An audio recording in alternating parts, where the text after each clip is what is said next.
ಅರ್ಜುನ ಹೀಗೆ ಹೇಳಿದಾಗ ಧರ್ಮರಾಜ ಹೇಳ್ತಾನೆ, ನಿನ್ನ ಗಾಂಡೀವವನ್ನು ಆ ಕೃಷ್ಣಂಗೆ ಕೊಡು, ಕೃಷ್ಣ ಯುದ್ಧ ಮಾಡ್ತಾನೆ ಅನ್ನುವ ಮಾತನ್ನು ಧರ್ಮರಾಜ ಹೇಳಿದಾಗ ಅರ್ಜುನ ಕತ್ತಿ ತೆಗ್ನಂತೆ, ಧರ್ಮರಾಜನ ಕೊಲ್ತೇನೆ ಅಂತ. ಕೃಷ್ಣ ತಡೆದ. ಏನು ಮಾಡ್ಲಿಕ್ಕೆ ಹೊರಟಿದ್ದೀಯಾ? ಇಲ್ಲ, ನಾನೊಂದು ಪ್ರತಿಜ್ಞೆ ಮಾಡಿದ್ದೆ, ಶಸ್ತ್ರಾಭ್ಯಾಸ ಮಾಡುವಾಗ ಒಂದು ಪ್ರತಿಜ್ಞೆ ಮಾಡಿದ್ದೆ. ಏನು ಪ್ರತಿಜ್ಞೆ? ಯಾರು ನನ್ನ ಗಾಂಡೀವವನ್ನು ಮತ್ತೊಬ್ಬರಿಗೆ ಕೊಡುವಂತ ಹೇಳ್ತಾರೋ, ಯಾಕೆ ಅರ್ಜುನನ ಪ್ರಧಾನ ಅದು ಗಾಂಡೀವ ದಾರಿ ಅಂತ ಪ್ರಸಿದ್ಧಿಯವನು. ಹಾಗಾಗಿ ಈ ನನ್ನ ಗಾಂಡೀವವನ್ನು ಮತ್ತೊಬ್ಬರಿಗೆ ಕೊಡುವಂತ ಯಾರು ಹೇಳ್ತಾರೋ ಅವರನ್ನು ಕೊಲ್ತೇನೆ. ನನ್ನ ಪ್ರತಿಜ್ಞೆ ಅದು ಸತ್ಯವಾಗಬೇಕು. ನಾನೀಗ ಏನು ಮಾಡಬೇಕು? ಧರ್ಮರಾಜನ ಕೊಲ್ಲಬೇಕು. ಕೃಷ್ಣ ಬೈತಾನೆ, ನಿನಗೆ ಬುದ್ಧಿ ಇಲ್ಲ, ಧರ್ಮ ಸೂಕ್ಷ್ಮ ತಿಳಿದಿಲ್ಲ, ಸತ್ಯಸ್ಯ ವಚನಂ ಶ್ರೇಯ ಸತ್ಯಜ್ಞಾನಂತೂ ದುಷ್ಕರಂ ಅಂತ ಕೃಷ್ಣ ಅವನಿಗೆ ಬುದ್ಧಿವಾದ ಹೇಳ್ತಾನೆ. ಏನು? ಹಿರಿಯರನ್ನು ಸೇವಿಸಿ ಧರ್ಮ ಸೂಕ್ಷ್ಮವನ್ನು ನೀನು ಕಲಿತಿದ್ದರೆ ಈ ರೀತಿ ಮಾಡ್ತಾ ಇರಲಿಲ್ಲ. ನೀನು ಮಾಡಲು ಹೊರಟದ್ದೇನು? ಹಿರಿಯಣ್ಣನನ್ನು ಕೊಲ್ಲಿಕೊಳ್ತಿದ್ಯಾ. ಹಿರಿಯಣ್ಣ ಯಾರು? ಪಿತೃ ಸಮಾನ. ತಂದೆಯನ್ನು ಕೊಂದದ್ದು ದೋಷ ಬರ್ತದೆ ಅಲ್ಲ. ನನ್ನ ಪ್ರತಿಜ್ಞೆ ಸತ್ಯವಾಗಬೇಕಲ್ಲ, ನಾನೇನು ಮಾಡಬೇಕು? ನೀನು 2 ಕತೆ ಹೇಳ್ತೇನೆ ಅಂತ ಕೃಷ್ಣ ಅರ್ಜುನಿಗೆ ಕತೆ ಹೇಳ್ತಾನೆ. ಒಂದು ಊರಿನಲ್ಲಿ ಕೌಶಿಕ ಎಂಬ ಒಬ್ಬ ಬ್ರಾಹ್ಮಣ ಇದ್ದ. ಆ ಬ್ರಾಹ್ಮಣನ ಹೆಗ್ಗಳಿಕೆ ಏನು ಅಂದರೆ, ಸತ್ಯ ಇದ್ದದ್ದನ್ನು ಇದ್ದಾಗೆ ಸತ್ಯವನ್ನೇ ಹೇಳ್ತಾನೆ ಅಂತ. ನಮ್ಮಲ್ಲೂ ಕೆಲವರು ಇರ್ತಾರಲ್ವ, ನಮ್ಮ ಬೆನ್ನನ್ನು ತಟ್ಟಿಕೊಳ್ತೇವೆ ನಾವು. ಏನು? ಇದ್ದದ್ದನ್ನು ಇದ್ದಾಗೆ ಹೇಳುತ್ತೇವೆ. ನಾನು ಯಾಕೆ ಹೆದರಬೇಕು? ನಾನು ಇದ್ದದ್ದನ್ನು ಇದ್ದಾಗೆ ಹೇಳಿದ್ದೆ ಅಂದರೆ ಮತ್ತೊಬ್ಬರ ಕಣ್ಣಿಗೆ ಕೈ ಹಾಕುವಂತೋ ಕಡ್ಡಿ ಹಾಕುವಂತೆ ಮಾತಾಡುವ ಸ್ವಭಾವ ಇರ್ತದೆ ನಮ್ಮಲ್ಲಿ. ಇದು ನಮ್ಮನ್ನು ಸಮರ್ಥನೆ ಮಾಡಿಕೊಳ್ತೇವೆ. ನಾನು ಹೇಳಿದ ಸರಿ ಇತ್ತು. ಆ ಹೇಳುವ ವಿಧಾನ ಬೇರೆ ಇರ್ತದೆ, ಅದು ನಮ್ಮ ಅನಿಸೋದಿಲ್ಲ. ಮತ್ತೊಬ್ಬರ ಮನಸ್ಸಿಗೆ ನೋವಾಗ್ತದೆ, ಇದರ ಬಗ್ಗೆ ನಮಗೆ ಆಲೋಚನೆ ಬರುವುದಿಲ್ಲ. ಆದರೆ ಇದ್ದದ್ದನ್ನು ಇದ್ದಾಗೆ ಹೇಳುವ ಅಂದರೆ ಸತ್ಯವನ್ನೇ ಹೇಳ್ತೇನೆ ಅಂತ, ಅದೇ ನನಗೆ ದೊಡ್ಡ ಶ್ರೇಯಸ್ಸು ಅಂತ ಪ್ರಸಿದ್ಧಿ ಪಡೆದ ಒಬ್ಬ ಬ್ರಾಹ್ಮಣ ಕೌಶಿಕ. ಆ ಕೌಶಿಕ ಊರ ಹೊರಗೆ ಒಂದು ಆಶ್ರಮ ಮಾಡಿಕೊಂಡ ಇದ್ದಾನೆ.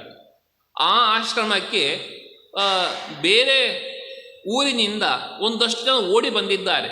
ಹಿಂದಿಂದ ದರೋಡೆಕೋರರು ಹಿಂಬಾಲಿಸಿಕೊಂಡು ಬಂದಿದ್ದಾರೆ. ಈ ಕೌಶಿಕನ ಆಶ್ರಮಕ್ಕೆ ಬಂದು ಅವರೆಲ್ಲ ನಮಗೆ ರಕ್ಷಣೆ ಕೊಡು ಅಂತ ಕೇಳಿದ್ದಾರೆ. ಕೌಶಿಕ ಹೇಳ್ದ, ನೋಡಿ ಇಲ್ಲೆಲ್ಲ ಮರ ಗಿಡಗಳು ಕೊಠರೆ ಮತ್ತೊಂದೆಲ್ಲ ಇದೆ, ಅಲ್ಲ ನೀವು ಅಡಗಿ ಕುಳಿತುಕೊಳ್ಳಿ ಅಂತ ಹೇಳಿದ್ದಾನೆ. ಇವರೆಲ್ಲ ಹೋಗಿ ಕುಳಿತ ಮೇಲೆ ದರೋಡೆಕೋರರು ಬಂದಿದ್ದಾರೆ. ದರೋಡೆಕೋರರು ಬಂದು ಕೌಶಿಕನ ಅಂತ ಕೇಳಿದರು, ಇಲ್ಲಿ ಸ್ವಲ್ಪ ಮೊದಲು ಓಡಿ ಬಂದಂತಹ ಜನರೆಲ್ಲ ಎಲ್ಲಿದ್ದಾರೆ? ಇಲ್ಲಿ ಬಂದ್ರ? ಹೌದು. ಎಲ್ಲಿದ್ದಾರೆ? ನೋಡಿ ಇಲ್ಲೆಲ್ಲ ಕುಳಿತಿದ್ದಾರೆ ತೋರಿಸಿದನಂತೆ. ಕೌಶಿಕ ಎನ್ನುವ ಬ್ರಾಹ್ಮಣ ಈ ರೀತಿಯಾಗಿ ತನ್ನಲ್ಲಿ ಬಂದಂತಹ ಜನರನ್ನು ತೋರಿಸಿಕೊಟ್ಟ ಕಾರಣ ದರೋಡೆಕೋರರು ಹೋಗಿ ಅವರನ್ನು ಬಡಿದು ಅವರಿಗೆ ಮುಂದಿನ ಕಾರ್ಯ ಮಾಡಿದ್ದಾರೆ. ಅದರಿಂದಾಗಿ ಸತ್ಯವನ್ನು ಹೇಳಿದರೂ ಕೂಡ ಕೌಶಿಕನಿಗೆ ನರಕವಾಯಿತು ಅಂತ ಕೃಷ್ಣ ಹೇಳುತ್ತಾ, ಮತ್ತೊಬ್ಬ ನೀರನ್ನು ಕುಡಿತಾ ಇದ್ದ ಒಂದು ತೋಳ, ಆ ತೋಳಕ್ಕೆ ಬೇಟೆಗಾರ ಬಾಣ ಬಿಟ್ಟಿದ್ದಾನೆ, ತೋಳ ಸತ್ತಿದೆ.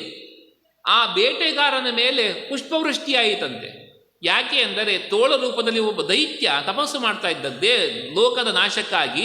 ಅದಕ್ಕಾಗಿ ಹಿಂಸೆ ಮಾಡಿದರೂ ಕೂಡ, ತೋಳವನ್ನು ಕೊಂದ ಪ್ರಾಣಿ ಹತ್ಯೆ ಆದರೂ ಕೂಡ ಬೇಟೆಗಾರನ ಮೇಲೆ ಪುಷ್ಪವೃಷ್ಟಿಯಾಯಿತು. ಅರ್ಥಾತ್ ಸತ್ಯಸ್ಯ ವಚನಂ ಶ್ರೇಯ. ಸತ್ಯ ಅನ್ನುವಂಥದ್ದು ಬಹಳ ಸುಲಭ ಕೇಳಲಿಕ್ಕೆ. ಸತ್ಯ ಜ್ಞಾನಂತೂ ದುಷ್ಕರಂ. ಯಾವುದು ಸತ್ಯ? ಸಜ್ಜನರಿಗೆ ಹಿತವಾಗುವುದು ಯಾವುದು? ಅದು ಸತ್ಯ. ಹಾಗಾಗಿ ಸತ್ಯಜ್ಞಾನ. ನಾನೀಗ ನನ್ನ ಗಾಂಡೀವವನ್ನು ಮತ್ತೊಬ್ಬರಿಗೆ ಕೊಡುವಂತ ಹೇಳೋದಕ್ಕೆ ನನ್ನ ಅಣ್ಣನ ಕೊಲ್ಲುವಂಥದ್ದೇ ನನ್ನ ಪ್ರತಿಜ್ಞೆ ಸತ್ಯವಾಗಬೇಕು, ಹೀಗಿಲ್ಲ, ನೀನು ಬೇರೆ ಮಾರ್ಗ ಹೇಳ್ತೇನೆ ಅಂತ. ಮತ್ತೇನು? ದೊಡ್ಡವರ ನಿಂದೆ ಮಾಡಿದರೆ ಅವರನ್ನು ಕೊಂದಂತೆ. ಹಾಗಾಗಿ ಯುಧಿಷ್ಠಿರನನ್ನು ನಿಂದೆ ಮಾಡು, ಅವನನ್ನು ಕೊಂದಂತಾಗ್ತದೆ ಎಂಬುವ ಮಾರ್ಗವನ್ನು ಕೃಷ್ಣ ತೋರಿಸಿಕೊಟ್ಟದ್ದು ಅರ್ಜುನ ನಿಂದೆ ಮಾಡಿದ. ನಿನ್ನ ದ್ಯೂತದ ಆ ಚಟದಿಂದಾಗಿ ನಾವೆಲ್ಲ ಕಷ್ಟ ಅನುಭವಿಸಿದ್ದು. ನಮಗೆ ಅಣ್ಣ ಅಂದರೆ ಭೀಮನೇ. ಯಾಕೆ ಏನೇ ಕಷ್ಟ ಬಂದರೂ ಕೂಡ ನಮ್ಮ ರಕ್ಷಣೆ ಮಾಡಿದ್ದು ಭೀಮಸೇನನೇ. ಹಾಗಾಗಿ ಅವನೇ ನಮಗೆ ಯೋಗ್ಯ ಹಾಗೆ ಎನ್ನುವ ಮಾತುಗಳನ್ನು ಅರ್ಜುನ ಹೇಳಿದ. ಧರ್ಮರಾಜನಿಗೆ ಬೇಜಾರಾಯಿತು.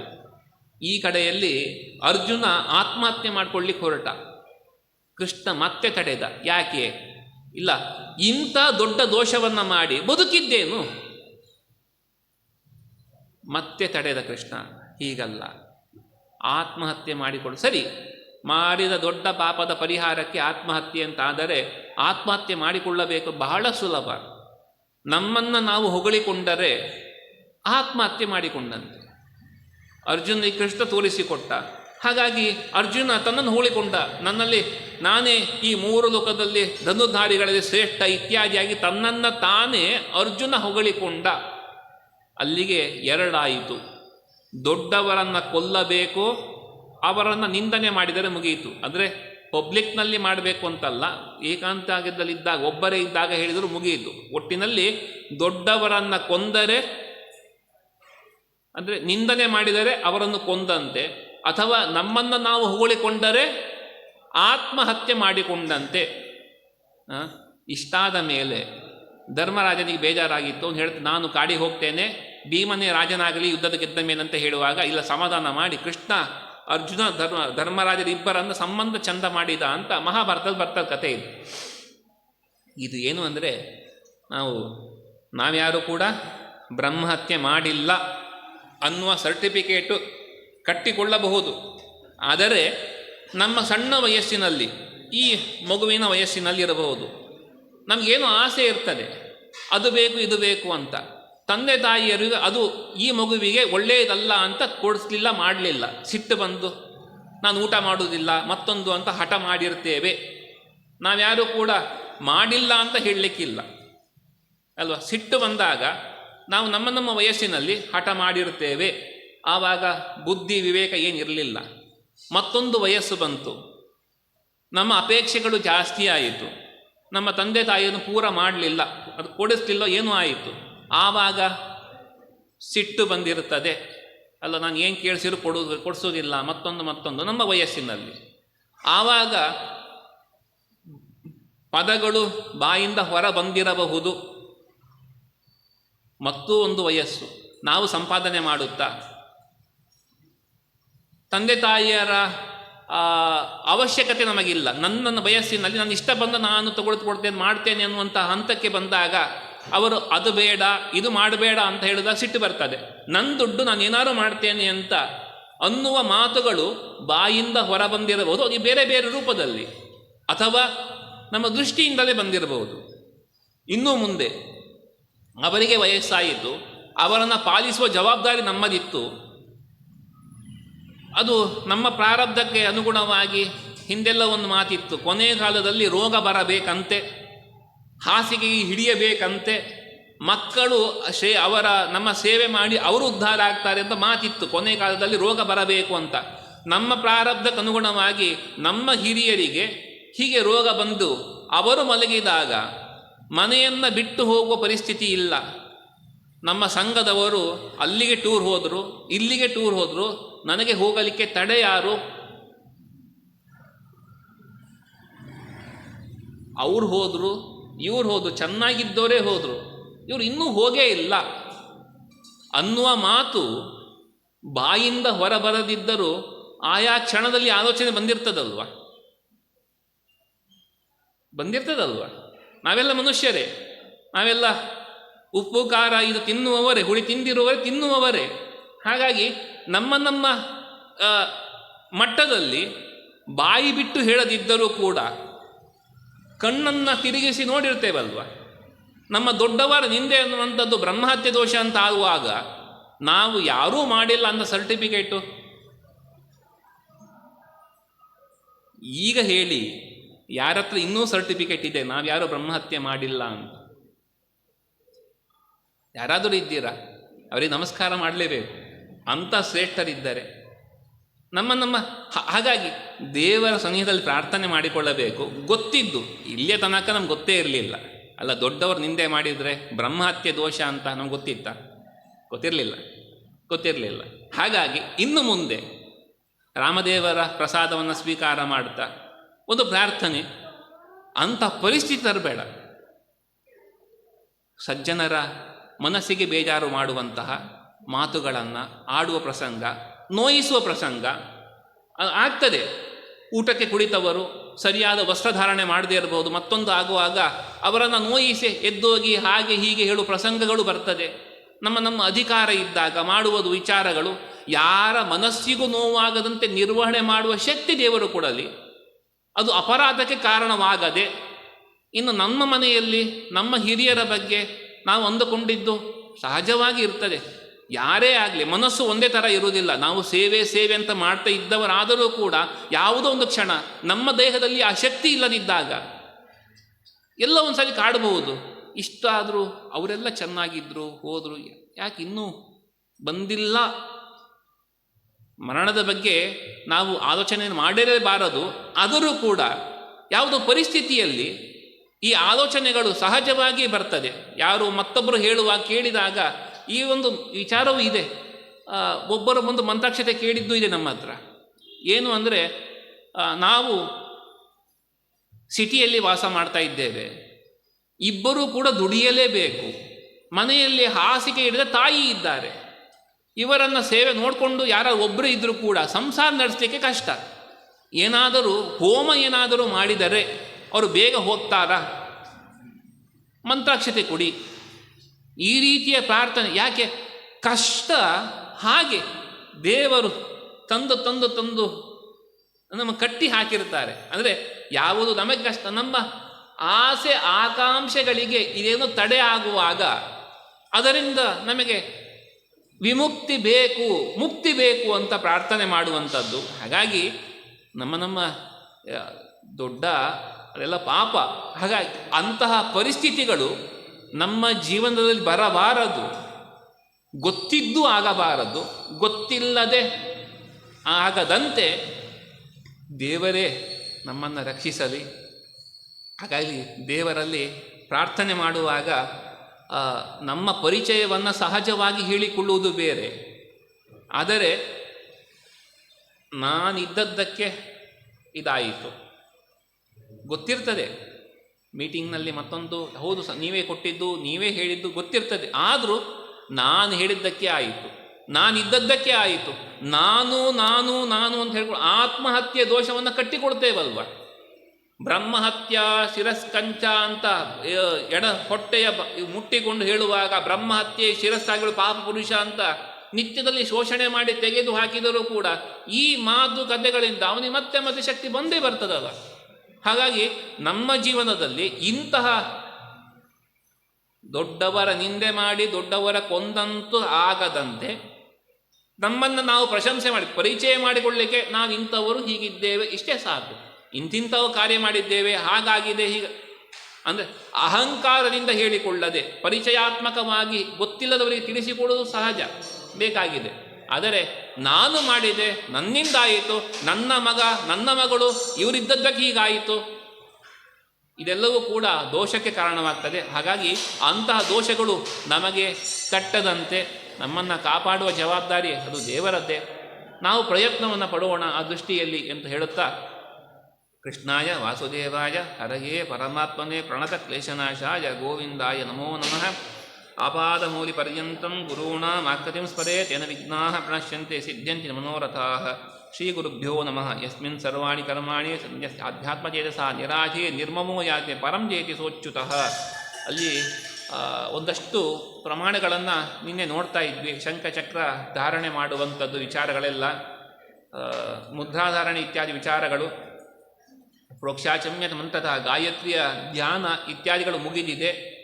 ಸಂಧ್ಯಾವಂದನೆ ಮಾಡುವಾಗ ನಾವು ಹೇಗಿರಬೇಕು ಎಂಬುವ ವಿಚಾರಗಳನ್ನು ವಿಶೇಷವಾಗಿ ಎಲ್ಲ ತಿಳಿಸಿಕೊಟ್ಟಿದ್ದಾರೆ. ಈ ವಿಶೇಷವಾಗಿ ಜಪ ಮುಗಿದ ಮೇಲೆ ಬ್ರಹ್ಮಯಜ್ಞ ಮಾಡಬೇಕು ಅಂತ ಶಾಸ್ತ್ರ ವಿಧಿಸ್ತದೆ. ಬ್ರಹ್ಮಯಜ್ಞವನ್ನು ಮಾಡಬೇಕು ಅಂತ ಜಪ ಸಂಖ್ಯಾನ ಕ್ರಮ ಅಂತ 46ನೇ ಪೇಜ್ನಲ್ಲಿದೆ ಅಲ್ಲ, 44ನೇ ಪೇಜಲ್ಲಿದೆ, 44 ಅದೊಂದು ಅಷ್ಟು ನೋಡೋಣ. ವೇದ ಮಾತಾತು ಗಾಯತ್ರಿ ವೇದ ಪರ್ವಸು ಗೀಯತೆ ಪರ್ವಭಿಶ್ಚ ಜಪೇ ನಿತ್ಯಂ ನಮಾಲಾಭಿ ಕಥಂಚನ. ಗಾಯತ್ರಿ ಜಪವನ್ನು ಮಾಡುವಾಗ ಈ ಕೈ ಬೆರಳಲ್ಲೇ ಮಾಡಬೇಕು ಅಂತ. ನಾವೆಲ್ಲ ಜಪಮಾಲೆಯಲ್ಲಿ ಮಾಡ್ತೇವೆ ಅಂದರೆ ಅದು ಮಾಡಬಾರದು, ನಿಷಿದ್ಧ. ಗಾಯತ್ರಿ, ಯಾವ ವಿಶ್ವಾಮಿತ್ರ ಗಾಯತ್ರಿ ಜಪ ಮಾಡುವಾಗ ಅದರಲ್ಲೂ ಕೂಡ 2 ಕ್ರಮ ಇದೆ. ಮಧ್ಯದಲ್ಲಿ ಇರುವಂಥ ಈ 2 ಏನು ಮಧ್ಯದ ಅಂಗುಷ್ಟ, ಈ ತರ್ಜನಿ, ಇದು ಮೇರು ಪರ್ವತದಂತೆ. ಹಾಗಾಗಿ ಇದಕ್ಕೆ ಪ್ರದಕ್ಷಿಣಾಕಾರ್ಯವಾಗಿ ಜಪವನ್ನು ಮಾಡುವಂಥದ್ದು. ಇಲ್ಲ ಮಧ್ಯದ ಬೆರಳಿನ ಈ ಭಾಗವನ್ನು ಅದು ಮೇರು ಅಂತ ಚಿಂತನೆ ಮಾಡಿದ್ದಾರೆ, ಇವೆರಡನ್ನು. ಈ ಬೆರಳ ಈ ಭಾಗದಿಂದ ಆರಂಭ, ಅಂದರೆ ಉಂಗುರ ಈ ಬೆರಳಿನಿಂದ ಹೀಗೆ ಪ್ರದಕ್ಷಿಣೆಯಾಗಿ ಜಪವನ್ನು ಮಾಡುವಂಥದ್ದು. ಹೀಗೆ 1 2 3 4 5 6 7 8 9 10 ಈ ರೀತಿಯಾಗಿ ಜಪಕ್ರಮ. ಇಲ್ಲ ಇಲ್ಲಿಂದ ಆರಂಭ ಮಾಡಿ ಪ್ರದಕ್ಷಿಣೆಯಾಗಿ ಇಲ್ಲಿಗೆ ಮುಕ್ತಾಯ. ಈ ಮಧ್ಯದ 2 ಭಾಗ ಅದು ಮೇರು ಪರ್ವತ. ಈ ಪ್ರದಕ್ಷಿಣೆ ಕ್ರಮದಲ್ಲಿ ಜಪವನ್ನು ಮಾಡುವಂಥದ್ದು. ಜಪಮಣಿಯನ್ನು ಹಿಡಿದು ಜಪ ಮಾಡುವಾಗ ಹೇಗೆ ಮಾಡಬೇಕು? ತುಳಸಿ ಕಾಷ್ಟಮಣಿಭಿರ್ ನಿರ್ಮಿತಾಂತು ಪ್ರಯತ್ನತಃ ಗಾಯತ್ರಾದಿ ಜಪಂ ಕುರ್ಯಾತ್ ಅನ್ಯಥಾ ಗಿರಯಂ ವ್ರಜೇತ್. ಒಂದೊಮ್ಮೆ ಬೇರೆ ಮಂತ್ರಗಳ ಜಪವನ್ನು ನಾವು ಸಂಖ್ಯೆ ಮಾಡಿದರೆ, ಜಪಮಣಿ ಸಂಖ್ಯೆ 108 ಇರಬೇಕು ಅಂತ ಬೇರೆ ಪ್ರಮಾಣ ಇದೆ. ಹಾಗಾಗಿ ಅಷ್ಟು ಸಂಖ್ಯೆಯಲ್ಲಿ ಜಪ ಮಾಡುವುದಾದರೆ ನಮ್ಮ ಸಂಖ್ಯೆ ಹೀಗಿರಬೇಕು. 108 ಜಪ ಮಾಡ್ತಾ ಇದ್ದೇವೆ, ಆವಾಗ ಈ ರೀತಿಯಾಗಿ ಯಾವ ಜಪಮಣಿಯಿಂದ ಮಾಡಬೇಕು, ತುಳಸಿ ಕಾಷ್ಟದಿಂದ. ಅದು ಮಾಡುವಾಗಲೂ ಕೂಡ ಈ 2 ಬೆರಳು ತಾಗದೆ ಜಪ ಮಾಡುವಂಥ ಕ್ರಮ ಇದು. ತರ್ಜನಿ ಕನಿಷ್ಠ ಇವೆರಡು ತಾಗದೆ ಜಪಮಣಿ ಎಳೆಯುವಂಥದ್ದು. ಹೊರಮುಖವಾಗಿ ಮಾಡಿದರೆ ಜಪ ನಮಗಾಗಿ, ನಮ್ಮ ಆತ್ಮೀಯರ ಯಾವ ಹಿತಕ್ಕಾಗಿ ಜಪ ಮಾಡ್ತೇವೋ ಒಳಮುಖವಾಗಿ ಎಳೆಯುವಂಥದ್ದು. ಜಪಮಣಿಯನ್ನು ಒಳಮುಖವಾಗಿ ಎಳೆದರೆ ನಮ್ಮ ಇಷ್ಟಪಾತ್ರದ ಕುರಿತಾಗಿ ಜಪ ಮಾಡ್ತೇವೆ ಅಂತಾದಾಗ, ಯಾರಿಗೋ ಆರೋಗ್ಯ ಸಮಸ್ಯೆ ಇದೆ, ನಾವು ಧನ್ವಂತರೆಯೋ ಯಾವುದು ಜಪ ಮಾಡ್ತೇವೆ, ಅಥವಾ ಅಚ್ಯುತಾಯ ಮಂತಾಯ ಗೋವಿಂದಾಯ ನಮಃ ಆಗಿ ಈ ಮಂತ್ರವನ್ನೇ ಜಪ ಮಾಡ್ತೇವೆ ಅಂತಾದರೂ ಜಪಮಣಿಯನ್ನು ಒಳಮುಖವಾಗಿ ಎಳೆದುಕೊಳ್ಳುವಂಥದ್ದು ನಮ್ಮ ಇಷ್ಟಪಾತ್ರರಿಗೆ. ಹೊರ ಜಪ ಸಾಮಾನ್ಯ ನಾವು ಮಾಡುವ ಜಪವನ್ನು ಹೊರಮುಖವಾಗಿ ಮಾಡಬೇಕು ಅಂತ. ಮತ್ತು ಜಪ ಮಾಡುವ ನಮ್ಮಲ್ಲಿ ಒಂದು ಕ್ರಮ ಬಂದು ಹೋಗಿದೆ. ಆ ವಸ್ತ್ರವನ್ನು ಮುಚ್ಚಿಕೊಂಡು ಜಪ ಮಾಡುವ ಕ್ರಮ ನಮ್ಮ ಅನುಷ್ಠಾನದಲ್ಲಿ ಇಲ್ಲ. ನಾವು ಯಾವುದೇ ಗುರುಗಳು ಜಪ ಮಾಡು ನೋಡಿದರೂ ಕೂಡ ಜಪಮಣಿಯನ್ನು ಎಳೆಯು ನೋಡ್ತೇವೆ, ಬಿಟ್ಟರೆ ಅದು ಆವರಿಸಿಕೊಂಡು ಮಾಡುವ ಕ್ರಮ ಇಲ್ಲ. ಆದರೆ ಶಾಸ್ತ್ರಕಾರರು ಸ್ಪಷ್ಟವಾಗಿ ಹೇಳುತ್ತಾರೆ, ಜಪವನ್ನು ಮಾಡುವಾಗ ನಾವು ಮಾಡುವ ಜಪಮಣಿಯಾಗಲಿ ಕೈಯ ಈ ಬೆರಳು ಅಂಗುಷ್ಟಗಳ ಪರ್ವಗಳ ಲೆಕ್ಕ ಹಾಕ್ತೇವೆ, ಇದು ಯಾವುದೂ ಕೂಡ ಕಾಣಿಸಬಾರದು ಅಂತ ಸಾಕಷ್ಟು ಪ್ರಮಾಣಗಳಿದೆ. ಆದರೆ ನಾವು ನಿನ್ನೆ ಹೇಳಿದಂತೆ ಇಸ್ಕಾನ್ನವರು ಮಾತ್ರ ಒಂದು ಚೀಲದೊಳಗೆ ಮಣಿ ಇಟ್ಟು ಜಪ ಮಾಡ್ತಾರೆ. ನಾವೆಲ್ಲ ಮಾಡುವಾಗ ಅದು ಯಾಕೆ ಬಂದಿದೆ ಗೊತ್ತಿಲ್ಲ. ನಾವೀಗ ವಿಶ್ವೋತ್ತಮರ ಫೋಟೋ ನೋಡೋದಾದರೂ ಕೂಡ ಹೀಗೆ ಕುಳಿತುಕೊಂಡೇ ಮಾಡ್ತಾರೆ, ಅದೇ ನೋಡುವಂಥದ್ದು. ಅದು ಈಗ ಪ್ರತ್ಯಕ್ಷ ಈಗ ನೋಡುವ ಯಾವ ಯತಿಗಳು ನೋಡುವಾಗಲೂ ಕೂಡ ಜಪಮಣಿ ಇದು ಇತ್ಯಾದಿಗಳು ಪ್ರತ್ಯಕ್ಷ ಕಾಣುವಂತೆ ಇದೆ. ಶಾಸ್ತ್ರಕಾರರು ಸ್ಪಷ್ಟವಾಗಿ ಹೇಳ್ತಾರೆ, ನಾವು ಜಪ ಮಾಡುವಾಗ ನಮ್ಮ ಮಣಿಯಾಗಲಿ ಕೈ ಬೆರಳುಗಳಾಗಲಿ ಕಾಣಬಾರದು. ಆದರೆ ಅದ್ಯಾಕೆ ಹಾಗೆ ಬಂದಿದೆಯೋ ಗೊತ್ತಾಗ್ತಿಲ್ಲ, ಬಂದಿದೆ ಅಷ್ಟೇ. ಹೀಗೆ ತುಳಸಿ ಕಾಷ್ಟ ಅಂಗುಲಿ ಜಪಸಂಖ್ಯಾನಾಂ ಏಕಂ ವರಾನನೆ ಪರ್ವೈ ದಶಗುಣಂ ಪ್ರೋಕ್ತಂ ಶತಂ ವೈ ಶಂಕಮಣಿಭಿಃ ಪ್ರವಾಲೈಶ್ಯ ಸಹಸ್ರಕಂ ಮೌಕ್ತಿಕೈಶ್ಯ ದಶಸಹಸ್ರಂ ಸೌವರ್ಣೈ ಲಕ್ಷಮೇವತು ಕುಶಗ್ರಂಥ್ಯ ಕೋಟಿಗುಣಂ ತುಲಸ್ಯ ಅನಂತಕಂ ಫಲಂ ಅಂತ ಪ್ರಮಾಣ ಸಂಗ್ರಹ ಮಾಡಿಕೊಟ್ಟಿದ್ದಾರೆ. ಈ ಕೈಯಲ್ಲಿ ಬೆರಳಲ್ಲಿ ನಾವು ಬೇರೆ ಮಂತ್ರ ಜಪ ಮಾಡುವ ಗಾಯತ್ರಿಯನ್ನು ಬಿಟ್ಟು ಬೇರೆ ಮಂತ್ರ ಜಪ ಮಾಡಿದರೆ ಎಷ್ಟು ಮಾಡ್ತೇವೋ ಅಷ್ಟೇ ಫಲ ಅಂತ ಹೇಳುತ್ತಾ ಒಂದೊಂದೇ ಕ್ರಮವನ್ನು ಹೇಳುತ್ತಾ ತುಳಸಿ ಮಣಿಯಲ್ಲಿ ಮಾಡುವ ಜಪ ಏನಿದೆ ಅದಕ್ಕೆ ಅನಂತ ಫಲ ಎಂಬ ಪ್ರಮಾಣವನ್ನು ಸಂಗ್ರಹ ಮಾಡಿಕೊಟ್ಟಿದ್ದಾರೆ. ಮತ್ತು ಕೂಡ ಮಧ್ಯಮ ಅನಾಮಿಕಾಂಗುಷ್ಟೈ ಗೃಹೀತ್ವಾ ಜಪಮಾಚರೇತ್ ಅಂಗುಷ್ಟ ತರ್ಜನೇಭ್ಯಾಂತು ಮಾಲಾಕರ್ಷಸ್ತು ಮಧ್ಯಮ. ಈ ಜಪ ಮಾಡುವಾಗ ಈ 2 ಬೆರಳು ಸ್ಪರ್ಶ ಮಾಡದೆ ಕನಿಷ್ಠ ಈ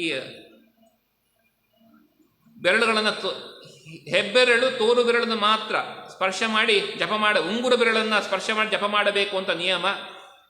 ಮತ್ತೆ ಪರದೃಷ್ಟಿ ಕಥಾಮಾಲಾ ನಿಷ್ಫಲ ಜಪಕರ್ಮಣಿ ಜಪಕಾಲೆ ತ್ವಕ್ಷಮಾಲಾ ಗುರೋರಪಿನ ದರ್ಶಯೇತ್.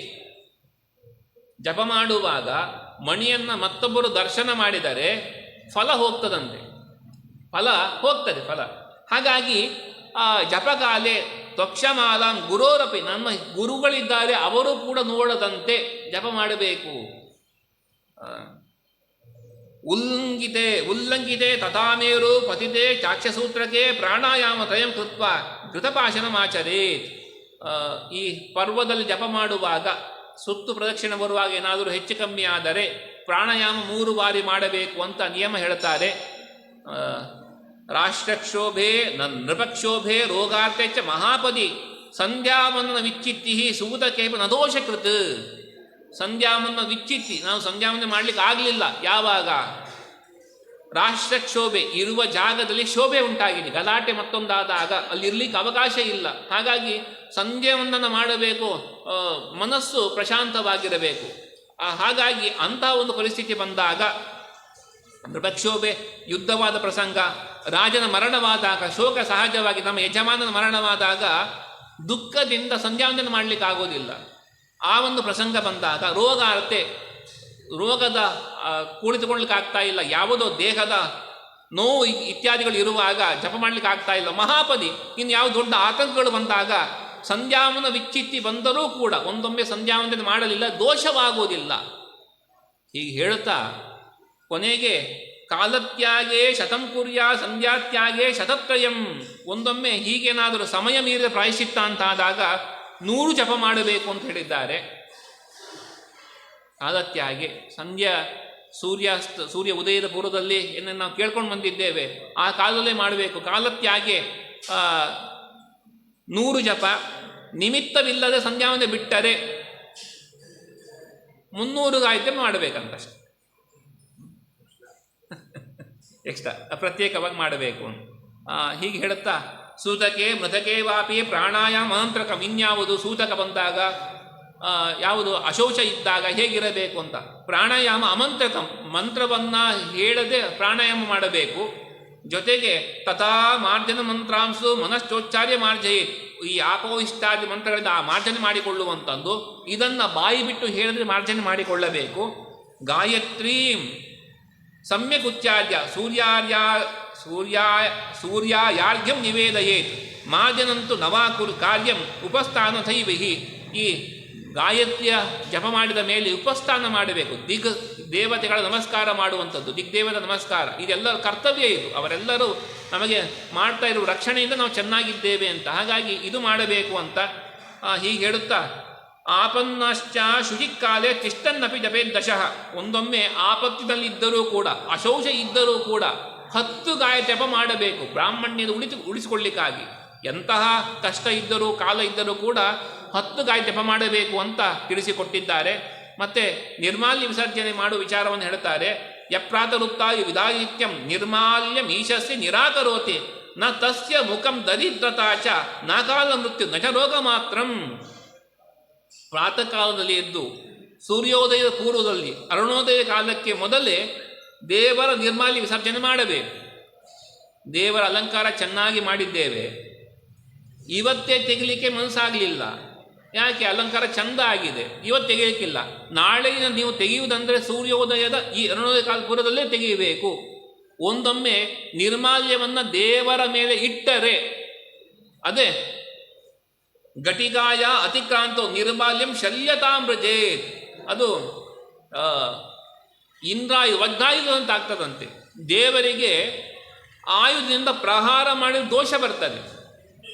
ಹಾಗಾಗಿ ನಮಗೆ ನಾಳೆ ಬೆಳಿಗ್ಗೆ ಸೂರ್ಯೋದಯ ಪೂರ್ವದಲ್ಲಿ ನಿರ್ಮಾಲ್ಯವನ್ನು ತೆಗಿಲಿಕ್ಕೆ ಆಗುವುದಿಲ್ಲ ಅಂತಾದರೆ ಇವತ್ತೇ ಪೂಜೆ ಆದ ಮೇಲೆ ನಿರ್ಮಾಲ್ಯ ತೆಗೆಯಬೇಕು.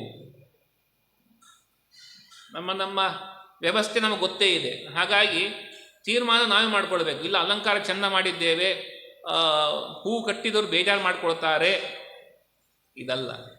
ಶಾಸ್ತ್ರ ಏನು ಹೇಳುತ್ತದೆ? ಹೀಗೆ ನಿರ್ಮಾಲ್ಯ ವಿಸರ್ಜನ ಕಾಲ ಅಂತ ಇದೆ, ಆ ಕಾಲದ ಮೊದಲೇ ಮಾಡ್ತೀವಿ ಅಂತಾದರೆ ಆ ಕಾಲ ಸರಿಯಾಗಿ ಮಾಡ್ತೇವೆ, ಸಂತೋಷ.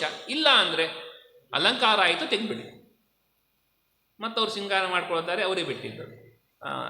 ಇದೆಲ್ಲ ಹೇಳ್ತಾ ಒಂದಷ್ಟು ವಿಚಾರಗಳಿದೆ ತಿಳ್ಕೊಳ್ಳುವಂಥದ್ದು. ಇದು ಅದೇ ನಮ್ಮ ನಾಡಿದ್ದು ಆನಂದ ನಾಗ ಸಂಪರ್ಕದಲ್ಲಿ ಪ್ರವಚನಕ್ಕೆ ಬರ್ತಾರೆ. ಅವರು ಸಂಗ್ರಹ ಮಾಡಿದ್ದು ಈ ಸದಾಚಾರ ಸ್ಮೃತಿ ಎನ್ನುವ ಗ್ರಂಥ. ಇದು ಕೇವಲ 37 ಶ್ಲೋಕ ಮಾತ್ರ ಇರುವಂಥದ್ದು. ಇದಕ್ಕೆ 9 ವ್ಯಾಖ್ಯಾನ ಸಹಿತವಾಗಿ ಅವರು ಸಂಗ್ರಹ ಮಾಡಿರುವಂಥದ್ದು. 9 ಜನ ಬೇರೆ ಬೇರೆ ಜನ ಬರೆದಿರೋ ವ್ಯಾಖ್ಯಾನ, ಅದರ ಸಂಗ್ರಹ ಮಾಡಿ ಆ ಒಂದು ಪುಸ್ತಕ, ಅದರ ಪೇಜ್ ಸಂಖ್ಯೆ 1200 ಚಿಲ್ಲರೆ ಇದೆ. ನಾವು ಹತ್ತಿರ 500ವರೆ ಬಂದ್ವಿ ಈಗ ನೋಡ್ತಾ ನೋಡ್ತಾ ನೋಡ್ತಾ. ಅಂದರೆ ಅದರಲ್ಲಿ ಒಂದಷ್ಟು ಅಷ್ಟಲ್ಲಲ್ಲಿ ಪ್ರಮಾಣ ಸಂಗ್ರಹ ಮಾಡಿದ್ದಾರೆ. ನಾವು ತಿಳಿ ಮಾಡುವ ಕರ್ಮದಲ್ಲಿ ಒಂದಷ್ಟು ಎಚ್ಚರ ತಂದುಕೊಳ್ಳಬೇಕು ಅಂತ ಆದರೆ ಎಲ್ಲವನ್ನು ನೋಡುವುದಲ್ಲ, ಇದು ತಿಳ್ಕೊಂಡಿದ್ರೆ ಒಳ್ಳೆಯದು. ಕೊನೆ ಪಕ್ಷ ಕೇಳಿದ್ವಿ, ಯಾವಾಗಲೂ ಎಚ್ಚರ ಬಂತು, ಅವತ್ತು ಸ್ವಾಮಿಗಳು ಹೇಳಿದ್ದು ನಾವು ಕೇಳಿದ್ವಿ, ಸಂತೋಷ. ಬದಲಾಯಿಸಿಕೊಳ್ಳಲಿಕ್ಕೆ ಅವಕಾಶ. ಇದು ಹೀಗೆ ಮಾಡಿದ ತಪ್ಪು ಆಯ್ತು, ಆ ಕ್ಷಣದಲ್ಲಿ ಬೇಡ. ಎಚ್ಚರ ಕೊಡುವುದು ದೇವರೇ, ದೇವಯೋನ ಪ್ರಚೋದಯ. ಹಾಗಾಗಿ ದೇವರು ನಮಗೆ ಮಾಡಲಿ ಎಂಬುದಾಗಿಲ್ಲ ಇರುವುದರಿಂದ ಒಂದಷ್ಟು ವಿಚಾರವನ್ನು ಶ್ರವಣ ಮಾಡೋಣ. 323 ಅದೇ ಸ್ವಲ್ಪ ಹಿಂದೆ ಮುಂದೆ ಓಡ್ತದೆ, ಅದು ಒಂದೇ ಪೇಜ್ ಹಿಡ್ಕೊಂಡು ಕೂತ್ಕೊಳ್ಳಿಕ್ಕೆ ಆಗೋದಿಲ್ಲ. 300 ಧಾರಣೆ ಮಾಡದಿದ್ದಂತಹ ಯಾರು ಊರ್ಧ್ವಪುಂಡ್ರ ವಿಹೀನಂತೂ ಸ್ಮಶಾನ ಸದೃಶಂ ಮುಖಂ ಅವಲೋಕ್ಯ ಮುಖಂ ತೇಷಾಂ ಆದಿತ್ಯಂ ಅವಲೋಕಯೇತ್. ಯಾರ ಮುಖದಲ್ಲಿ ಪುಂಡ್ರ ಇಲ್ಲ ಅಂಥವರ ದರ್ಶನ ಮಾಡಿದರೆ ಅದು ಮಹಾದೋಷ. ಆ ದೋಷ ಪರಿಹಾರ ಹೇಗೆ? ಆದಿತ್ಯನ ದರ್ಶನ ಮಾಡಬೇಕಂತೆ. ಒಟ್ಟಿನಲ್ಲಿ ಹೀಗೆ ಮಾಡಿದರೆ ಆ ದೋಷ ಪರಿಹಾರ ಆಗ್ತದೆ. ಮತ್ತೆ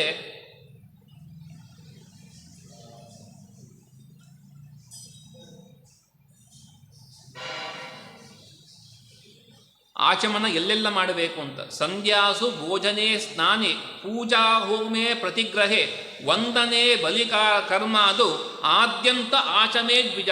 ಆಚಮನ ಸಂಧ್ಯಾವಂದನೆಯ ಆರಂಭದಲ್ಲಿ ಕೊನೆಯಲ್ಲಿ, ಭೋಜನದಲ್ಲೂ ಕೂಡ ಮೊದಲಿಗೆ ಕೊನೆಯಲ್ಲಿ, ಮತ್ತು ಸ್ನಾನದಲ್ಲಿ, ಪೂಜಾ ಹೋಮ ದಾನ ಪ್ರತಿಗ್ರಹ ಕೊಡುವಾಗ, ದಾನ ನಾವು ಸ್ವೀಕಾರ ಮಾಡುವ ಸಂದರ್ಭದಲ್ಲೂ ಕೂಡ, ವಂದನೆ ಬಲಿಕರ್ಮ ಅದು ಆದ್ಯಂತ ಆಚಮೇ ದ್ವಿಜ.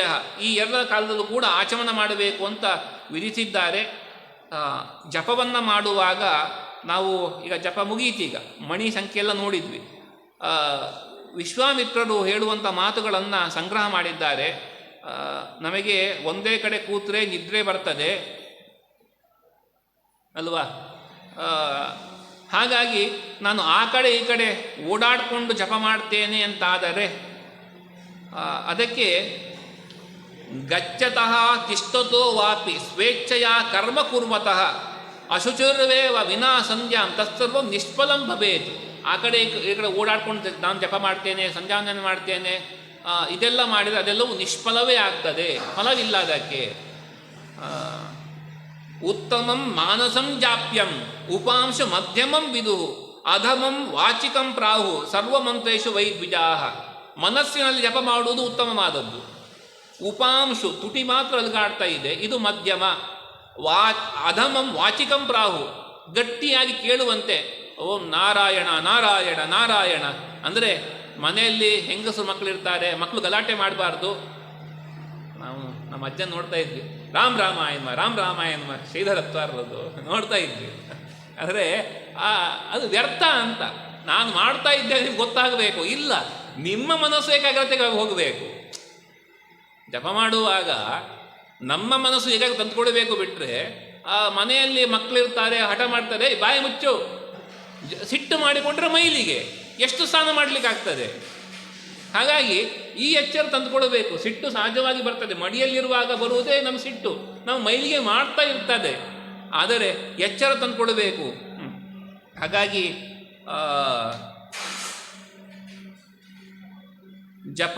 ಜಪ ಅನ್ನುವಂಥದ್ದು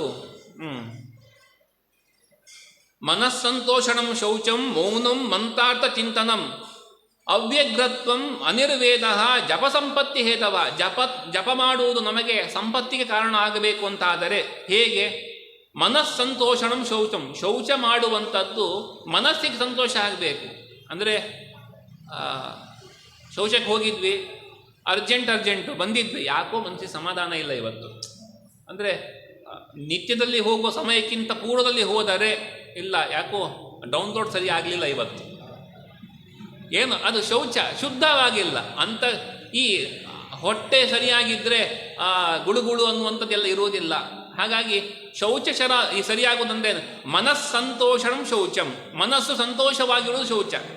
ಮತ್ತೆ ಮೌನಂ ಮಂತಾತ ಚಿಂತನಂ, ಮನಸ್ಸಿನಲ್ಲಿ ಹೇಳುವ ಮಂತ್ರದ ಚಿಂತನೆ ಮಾಡುವಂಥದ್ದು, ಅರ್ಥ ಚಿಂತನ ಸರಿಯಾಗಿ ಮಾಡು. ನಾನು ಏನು ಮಂತ್ರ ಹೇಳ್ತಾ ಇದ್ದೇನೆ, ಇದರ ಅರ್ಥ ಏನು, ಯಾವ ರೂಪವನ್ನು ಚಿಂತನೆ ಮಾಡಬೇಕು, ಅದನ್ನು ಸರಿಯಾಗಿ ಅರ್ಥೈಸಿಕೊಂಡು ಮಾಡುವಂಥದ್ದು ಮಾಡುವ ಜಪ ಅದು ನಮಗೆ ಸಂತೋಷಕ್ಕೆ ಕಾರಣ ಆಗ್ತದೆ.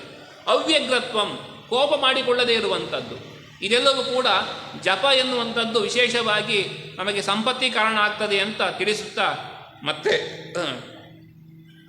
ಆಸನ ಯಾವುದು ಅಂತ ವಿಶೇಷವಾಗಿ ತಿಳಿಸ್ತಾರೆ. ಕುಳಿತುಕೊಂಡು ಮಾಡುವ ಆಸನ ಯಾವುದಿರಬೇಕು ಅಂತ. ಕೌಶೇಯಂ ಕಂಬಲಂ ಚೈವಂ ಅಜಿನಂ ಪಟ್ಟಮೇವ, ಅಂದರೆ ಕೌಶೇಯ ಅಂದರೆ ರೇಷ್ಮೆ ವಸ್ತ್ರ, ಕಂಬಲ ದಾವಳಿ ಇಂಥದ್ದು, ಹೌದು ಕಂಬಳಿ, ಅಜಿನಂ ಚರ್ಮ, ದಾರುಜಂ ತಾಲಪತ್ರಂ ಆಸನಂ ಕಲ್ಪಯೇದ್ ಬುಧ, ಕೃಷ್ಣಾಜಿನೇ ಜ್ಞಾನಸಿದ್ಧಿ.